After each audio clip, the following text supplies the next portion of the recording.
I'm Mckay. I'm from San Antonio, Texas, and I was born with HPP.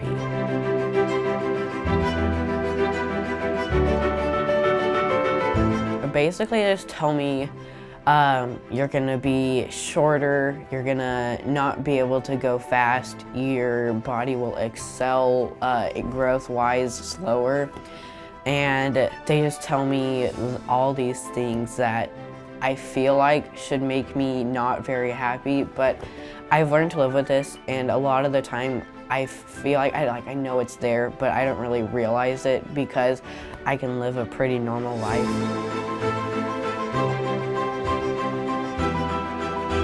Every Wednesday we'd have to run the track, and we had to run the straights and walk the curves. And my friends would stick around me, and it was like the third day of school next. So why are you slower? So I talked to them about it, and they'd be like, "Oh, that's really cool, and we'll be there for you if people are rude to you." I feel like it really helped me grow personally as a person. I'm Lindsay Elsesser. We're from Omaha, Nebraska. My daughter Evie has hypophosphatasia. Hi, my name is Evie, and I have HPP. Evie has the infantile form with seizures. At that point, all known cases of kids with HPP and seizures had passed away by the age of 18 months. We were really living one day at a time for probably the first 4 or 5 years. She has had her skull reconstructed 3 times. She has a rod in her right femur. She's had tendon release surgeries on both of her feet. So I think she's had 9 surgeries in total. We're just really careful on a day-to-day basis. We make sure she doesn't step off a curb wrong or bump heads with another kid, or I'd say we're just really cautious of everything she does, which drives her pretty crazy because she wants us to leave her alone so she can go do her own thing. I think we just know what's normal for us, and we're okay with it. Our life doesn't really look like other people's, but we're glad she's here, and we're gonna do what we have to do to keep her healthy. The soft bones conferences are something she looks forward to every year. Like the minute we get home, she'll try to start packing for the next bone conference. She calls them a bone conference, and she loves it. It's so fun. On the way out the door today, she said, "Everyone hurry up, I don't want to miss my friends." And it's awesome that we get to come and yeah, for her to just play with other kids who have HPP and who get shots and who do all the things she does. It really means a lot to us. My name is Liberty Norris, and I have HPP. Liberty, when she was younger, she was born a big baby. She walked normal time. She rode a Strider bike all across the US. We had no issues, and then it was just like that. She's just a very odd case because it happened, no symptoms or anything, and it just came on. The same with my other daughter, so she gets monitored very closely. Before we got the official diagnosis, we'd met up with a couple families in Omaha, and both of their children were completely different from Libby and each other. So it was just kind of amazing, like how this disease is different for each and every person.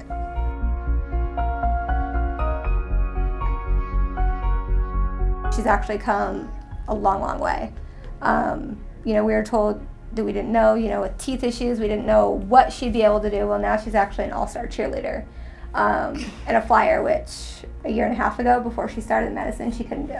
She did a lot of physical therapy, and then we have an amazing cheerleading coach that worked with her, like on her balance and just everything that they kind of did at physical therapy. She incorporated it into a more fun setting. Plus then she started the injection shots, and she's grown like 3-4 inches. She's 42 pounds now. She's just completely changed than what she was a year and a half ago. My name is Belinda Kellner, and I'm from Olive Branch, Mississippi, and I have the infantile form of hypophosphatasia. I'm standing up, reaching across the table, leaning behind it, able to balance and reach and get those things. I'm just doing a lot more than I did before. My goal is to eventually get to where I don't need the scooter at all in my house. I mean, that's going to happen. I mean, I know that's going to happen. Once I get this leg straightened and get that healed, that's a definite going to happen. I know it is. And before I start Extrinsic, I couldn't even stand up and without holding on to anything, even take one step. Hopefully someday there'll be a cure. So, but in the meantime, this is like awesome. I mean, it's just like over the moon, fantastic. Because I was 49 years of being told, there's nothing we can do about it. Just go home, you know, treat your symptoms or whatever. But so it's wonderful, and I'm excited for the parents that they have something. Hi, my name's Dave Talkington. I'm from Newark, Ohio, and I have HPP. I was diagnosed at 6 months, so it's actually genetic, and I've had it all these years. It not only affects your bones, but it also affects your muscles. You're missing an enzyme, so, you know, like for me, balance is an issue. I guess for me, I've always figured, all right, you know, I'm not really disabled, I'm just differently abled. You know, I just got to do things a little different way. You know, as I got older, I had to really watch what I was doing. Every step when I was walking was predetermined. Everything I did, I watched where we were going, what we were doing. The doctors at that time told me that there would never be a cure. There would never be medication to help this. And there was that one that just came out, you know, a year or two ago, named Strinsic. And, you know, when we heard what it was doing for the children, you know, we thought, well, you know, we started checking it out, and I went on it. I can walk a few steps. I can go upstairs now again. You know, at one point, before Strinsic came, I was pretty close to being done. So it provides hope in the future. My name is Kelly Barnes, and this is Zoe Barnes. This is my daughter. We're from Littleton, Colorado, and Zoe has HPP. She's kind of at an age where it may kind of go one way or another, because right now they don't know for sure if it's childhood or odonto, because she still doesn't have a lot of symptoms, but she was kind of diagnosed young, so they want to do the genetic testing. We still do things normally. She's very resilient. She even eats corn on the cob and apples, even though she's missing her 5 front teeth. You just are a little bit more aware of it. She doesn't always understand like why there's nobody else who doesn't have their teeth like me, and just interact and just meet other people, and then it makes you feel grateful that, you know, she doesn't have a severe case. But if it ever turned that way, like, they're still great kids and they all cope very well, it seems. You can't have your finger back. Okay. Do you want it back? Yes, I do. You can. Can I have it back? I'm Kara. I'm Gwen. Quinn has hypophosphatasia. He was diagnosed at age 3 with the childhood form, but he also has some features of infantile. He has a better attitude about everything than I did, than other people. Quinn had to start using mobility support when he was 7. He has a crocodile walker, which is a walker that frames behind him, and a wheelchair. What was the first thing you did when you got in that croc walker? Do you remember? Yep, zoomed up and down the sidewalk. It was a terrible day for me as a parent when that croc walker and that wheelchair were delivered, because I felt like at that point that hypophosphatasia had defeated us. It was affecting his mobility. It was making such an impact on his life that, you know, this is profound. He would have to use support of some kind just to get around every day. But when he got in that croc walker and took off down the sidewalk, for the first time he was able to move fast, he was able to move far, and it didn't bother him a bit. I still know that there are uncertainties. There's no guarantees, obviously, but I do feel that there are more possibilities than there were before. And that has improved my outlook on things. My job as a parent, obviously, again, is to make sure he can have the same kind of experiences as any other kid. He's a kid first.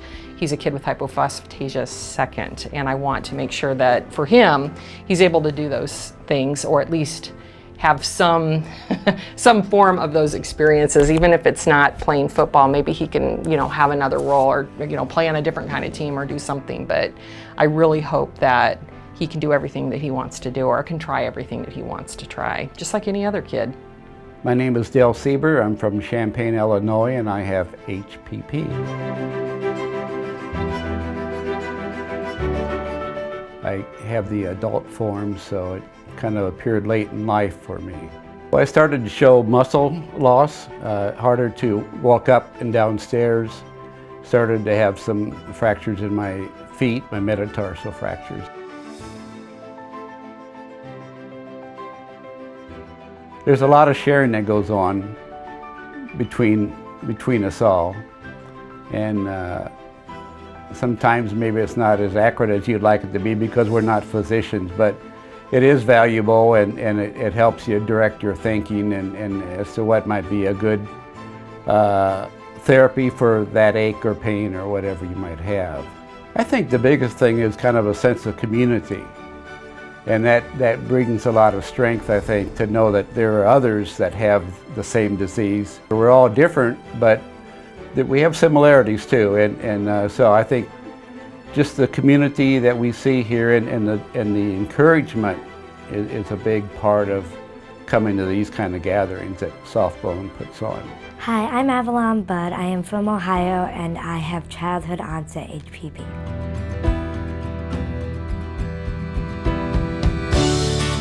It has changed my life in many ways. I can't run. I can't play a lot of games with my friends. I can't do most things at all. I can't jump. But if I fall, maybe I go to the hospital. They treat me exactly the way they treat anybody. They just, like say I'm at the end of the line in class or something, they'd slow down and come in and stay with me and make sure that I get to the front eventually and make sure I get to my classes. They help me out.